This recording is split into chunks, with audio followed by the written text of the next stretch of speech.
Good morning, sir. Yes, please sit down. Thank you, sir.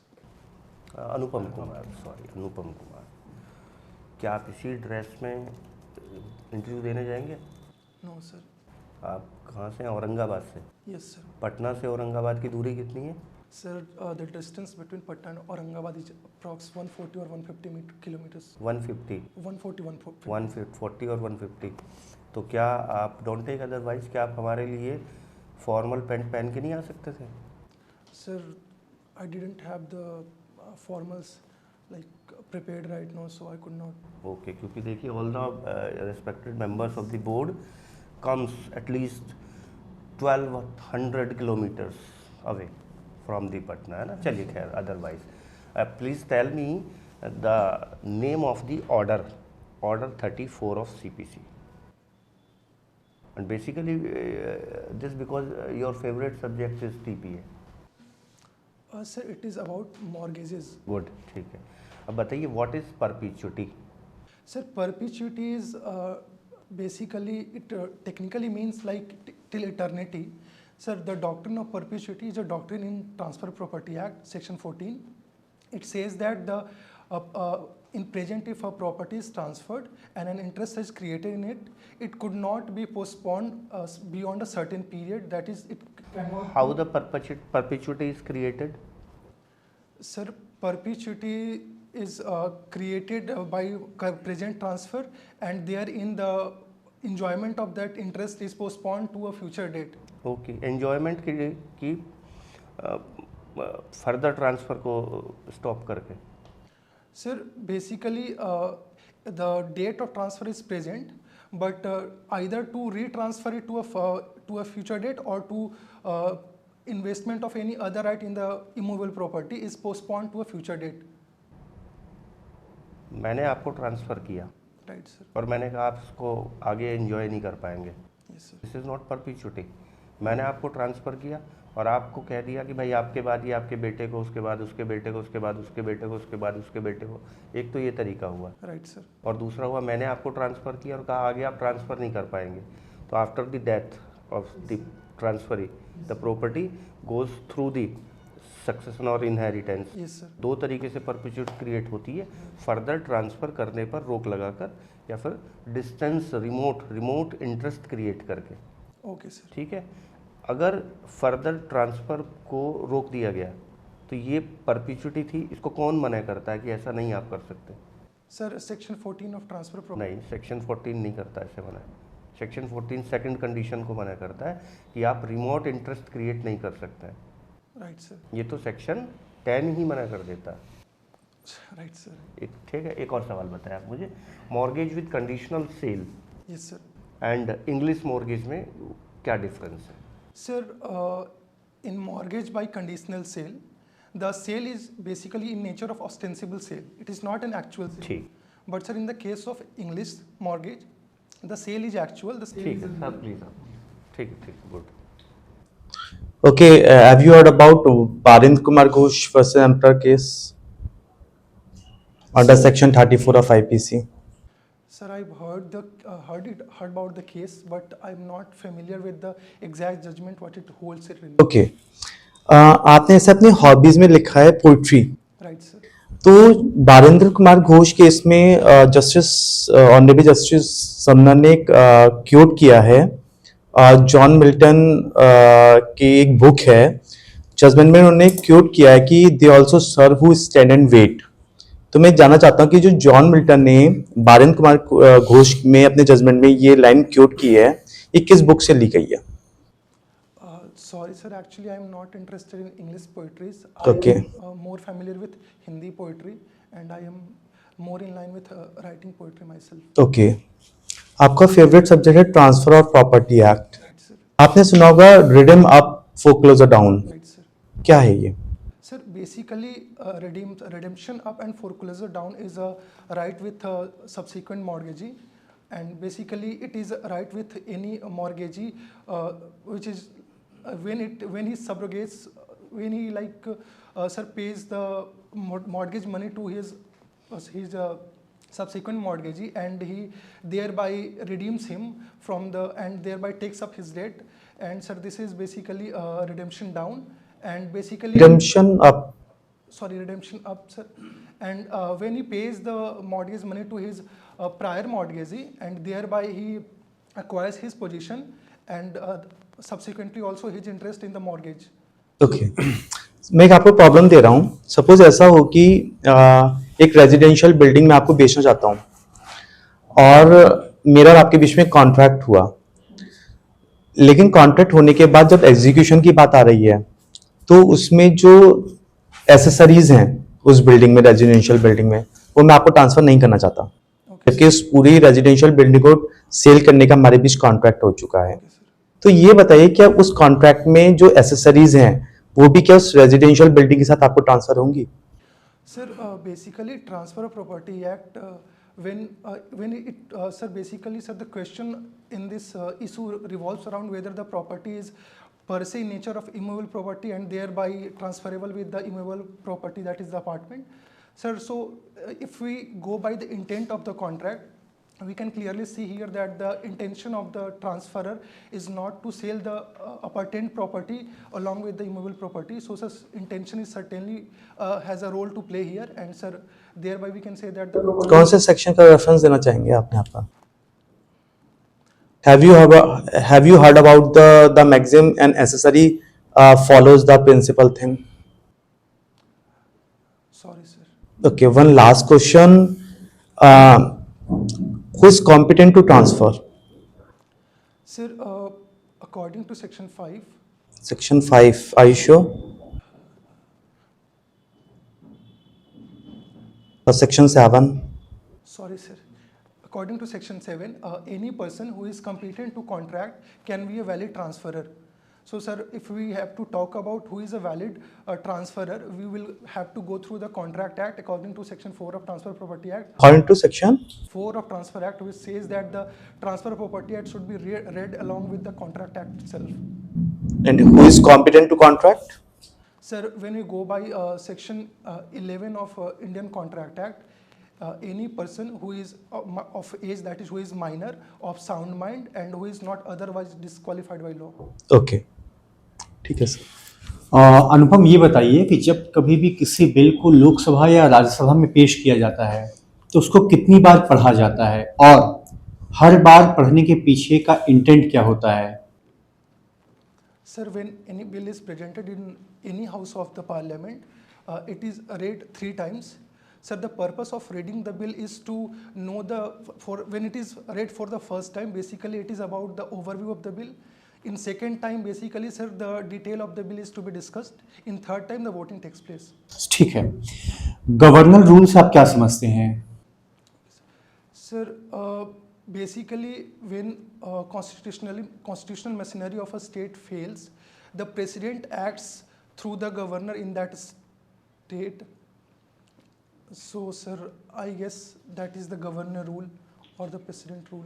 Composite negligence क्या होता है? Okay, sir. Sir, when in case of negligence, 2 or more persons are jointly involved in committing the negligence itself, and sir, they together constitute the negligence towards the defendant. Sir, this type of negligence is called composite negligence. ठीक है. अगर CrPC की बात की जाए तो एक व्यक्ति का स्टेटमेंट 2 बार रिकॉर्ड होता है. एक तो होता है 161 में, एक होता है 164 में. दोनों की रिलेवेंसी क्या है? दोनों के बीच में क्या वास्ट डिफरेंस आपको देखने को मिलता है? Sir, Section 161 CRPC as well as Section 144 CRPC. 164 CRPC both talks about statements. Sir, the major difference is about the stage or the person before whom the statement is to be given. So under 161, the statement is given before the investigating officer, while under Section 164, it is given before a judicial magistrate. Sir, the basic purpose, the basic difference between Section 164 and 161 is the reliability upon the statement. Since Section 164 statement is given before the judicial magistrate, it is more reliable, and the chances of coercion and undue influence is less in the Section 164 statement. And additionally, sir, Section 164 statements also talks about confession. ठीक है. ये बताइए अनुपम कि एक rape victim है या attempted to be rape victim है, अब उसके एज को लेके कंफ्यूजन है। सवाल ये है कि उसके एज से related we don't have any kind of documents. अब सवाल यहाँ पर ये आता है कि उसकी एज को डिटरमाइन कैसे किया जाएगा और किसके आदेश से। जनरली होता है कि एफआईआर में विक्टिम के फादर में उसकी एज को कम करके लिखवा देते हैं, क्यों? ताकि जो अक्यूज है उसको पॉक्सो में बुक किया जा सके। ये बहुत सारी चीज़ें होती हैं, लेकिन इन रियलिटी विक्टिम की जो एज है बहुत ज़्यादा होती है। सवाल ये कि ना आपके पास कोई डॉक्यूमेंट्स है, ना पढ़ाई हुई है, ना लिखाई हुई है, ना कोई पंचायत का आपके पास कोई लेटर है, तो by whom order the age should be determined. Sir, although I am not able to recall exact answer, but may I try? हाँ, of course. Sir, I guess, sir, after rape victims takes up his case before the judicial magistrate as a complaint or to a police officer, I think, sir, her statement is to be recorded, and sir, his medical examination is also to be taken place, and sir, I think the doctor, the medical officer itself will determine the age of the victim. चलिए, आखिरी सवाल आप बताइए कि इद्दत period की जरूरत मुस्लिम law में क्यों है? Sir, iddat period, also called as period of purity, sir, it is basically there to determine the paternity of any child who could be born out of the marriage which is just dissolved between the parties. And sir, the purpose of iddat period is also to also in traditional Muslim law to prepare the women for remarriage and also to ascertain the parentage. ठीक है, शुक्रिया। सो अनुपम जी, आपने भी LLB किया है ना? कब किया था आपने? Sir, 2022. और तब से लेकर अब तक Sir, I am preparing for the judiciary itself. पहली बार इंटरव्यू देंगे आप? Yes, sir. आपकी हॉबीज़ हैं poetry and cooking. Yes, sir. Poetries सुनाना चाहेंगे कोई? Sure, sir. सुनाइए। सूने मंजर जब्त किए आंखों में, लिए पलकों पर तरुण सी अभिलाषा, दीप्तिमान दिनकर से सुस्वप्न को काटती, मानो श्याम बदली थी उसकी निराशा। किसने लिखी है? Sir, I have myself written this poetry. Sir, basically the poetry is about a woman and how she wants to attain her goals in the society, but how the society is treating her. Basically it goes like this: सूने मंजर जब्त किए आंखों में, लिए पलकों पर तरुण सी अभिलाषा, दीप्तिमान दिनकर से सुस्वप्न को काटती, मानो श्याम बदली थी उसकी निराशा। Very good. आप मुझे थोड़ा सा नीति आयोग के बारे में समझाइए। Okay, sir. Sir, Niti Aayog is a statutory body. Sorry, sir. Basically, it is an executive body and created by the executive itself. And basically, it was a renaming of Planning Commission. And sir, Niti Aayog, the full form goes like National Institute for Institution for Transforming India. Basically, sir, it is a recommending body which recommends the government on different type of planning. Very good. Supreme court में अभी कितनी women जजेस हैं? Sir, I guess two. I'm not sure, sir, but I guess two. आपका district है Aurangabad. Right, sir. Aurangabad के एक मुख्यमंत्री भी बने हैं बिहार के, उनका नाम बताएंगे? Sir, Mukhyamantri, I do not remember, but I know about Dr. Nugra Narayan Singh. He was the first Deputy Chief Minister of Bihar. And also, sir, another... Aurangabad को क्या कहते हैं, किस नाम से और जाना जाता है? Sir, Aurangabad is also in normal language called as Chittorgarh. Very good. मेरा लास्ट क्वेश्चन है आपसे, जज क्यों बनना चाहते हैं? Sir, I think doing justice and to integrating the society, integrating the downtrodden people of the society to the mainstream and to do some actual fruitful for the society. I think, sir, these things motivates me, and I also think, sir, my personality is more in line with the judiciary itself. आपने भी बोला कि your personality. Right, sir. Okay, please sir. Anupam, मुझे एक सवाल आप बताएं। आप मुझे अपना स्कूटर बेच रहे हैं, एक्टिवा, ठीक है, और मेरे और आपके बीच एक एग्रीमेंट हो गया है कि भाई 40,000 रुपीज़ में मैं अपना एक्टिवा आपको बेचता हूँ और मैंने आपको 40,000 रुपीज़ दे दिए हैं। अब आप मुझे डिलीवरी दे रहे हैं और डिलीवरी देते समय उसका अगला जो पहिया है, व्हील जो है, उसको निकाल देते हैं। क्या it is possible? No, sir. Why? Basically, sir, the intention of contract is to. Intention नहीं, suppose the legal incidents of the property is transferred with the property. The wheel is the legal incidents. अगर मैं आपको flat बेचता हूँ तो मैं दरवाजे थोड़ी निकाल लूँगा, ये जो कीज लॉक लगे हुए हैं ये थोड़ी निकाल के रख लूँगा, तो थोड़ी निकाल के रख लूँगा, तब थोड़ी मैं डिलीवरी आपको दूंगा। तो ये कहाँ पढ़ते हैं आप टीपीए में? Sir I am not sure. Section 8 में। आई थिंक सर आपका सवाल यही था, सर ने वही सवाल पूछा। Right sir, right. Legal incidents of the property transferred with the property. जैसे आप एक फ्लैट बेच रहे हैं जिसमें टेनेंट रहता है, तो आप 15 तारीख को आपने डिलीवरी दी मुझे, तो 15 डेज तक का रेंट आपका, बाकी मेरा, तो ये सब ट्रांसफ़र हो जाता है। ठीक, चलिए ठीक है, गुड, वेरी गुड। अब आप जा सकते हैं। Thank you sir.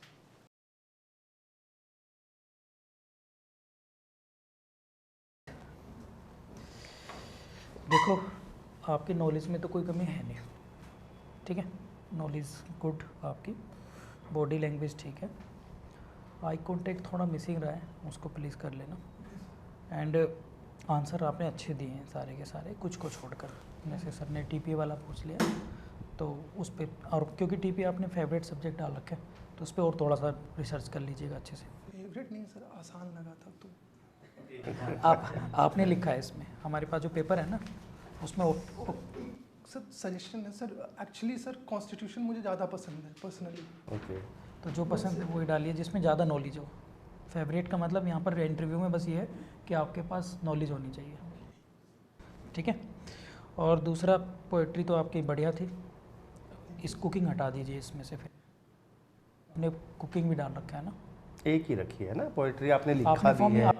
हाँ जी सर, सर कुकिंग वो आती है सर, प्रॉपर आती है। कुकिंग आती है तो चलिए वो तो अच्छी बात है फिर तो बस यही है। और बाकी ड्रेस कोड सर वो मैं लाया नहीं। ठीक है, ड्रेस कोड, हालांकि आपके अंदर कॉन्फिडेंस इतना है कि सर ने शुरू में ही ड्रेस कोड को लेकर आपको थोड़ा सा टारगेट कर लिया था, लेकिन फिर भी आपने आपको हैंडल रखा, ये बहुत अच्छी बात है आपको, और ये मार्क्स दिलाएगी आपको, ठीक है। अच्छा, एक मुझे जो लगता है, मैं बोल दूँ, मुझे ऐसा लगता है कि आप जैसे हम सवाल पूछते हैं, आपको नो डाउट आ रहा है आंसर, बिल्कुल अच्छा आंसर भी कर रहे हैं, लेकिन आप ओवर एक्साइटमेंट मुझे दिखाई दे रहा है कि जैसे कभी कभी पेपर देखा ना, पेपर आता है सामने तो एक्साइटमेंट होता है कि yes I can do all the things, मुझे सब आ रहा है। तो थोड़ा सा मतलब धैर्य रख के पोज लेके बोले आप इजीली, जैसे मैं आपको समझा रहा हूँ ना, तो शायद ज़्यादा बेटर एक्सप्रेस कर पाएंगे आप अपने आप को। बहुत फास्ट बोल रहे हैं और एकदम सवाल जैसे ही दागा गया और आपको पता आ रहा है, एकदम पूरी तेज बोलना शुरू कर दिया आपने, रिकॉर्डिंग मशीन की तरह, तो that should not be done, है ना। कुछ पूछना है आपको? सर फॉर एग्जाम्पल सर, जैसे शाम के टाइम का इंटरव्यू है तो गुड मॉर्निंग सर करना है, गुड इवनिंग ही करिए। Good evening.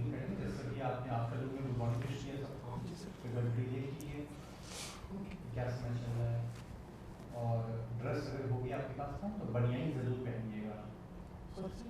बनियान शर्ट के अंदर कपड़ा डाला जाता है ना, दैट इज कॉल्ड बनियान या अंडरगारमेंट्स, वो जरूर डालिएगा। अच्छा, वैसे रूल ये कहता है अगर आप किसी से पूरे दिन में पहली बार मिलते हैं तो गुड मॉर्निंग ही बोला जाता है। हाँ जी, अगर पहली बार आप किसी से मिलते हैं तो गुड मॉर्निंग ही बोला जाता है। हाँ, गुड मॉर्निंग कह सकते हैं आप, कोई दिक्कत नहीं है, बट वो समझदारी पे डिपेंड करता है, क्योंकि भाई है ना, तो इसलिए फिर भी थोड़ा सा good morning, good afternoon and good अगर इवनिंग सर। इंटरव्यू ज़्यादा रात में हो लगे तो गुड इवनिंग ही बोल देना। हाँ, गुड इवनिंग। अगर रात हो जाए, लेट भी हो जाए, जैसे आप बता रहे इवनिंग, और सभी को, all the respected member of the board, very good morning to all of you. बार बार सबको अलग से नहीं, ऐसे ऐसे। बियर, हाँ ये शेव एंड बाल थोड़े छोटे। हाँ, आपके चेहरे पे भी अच्छी लग रही है, कोई दिक्कत नॉलेज बहुत है यार, तुम अच्छे रैंक आई।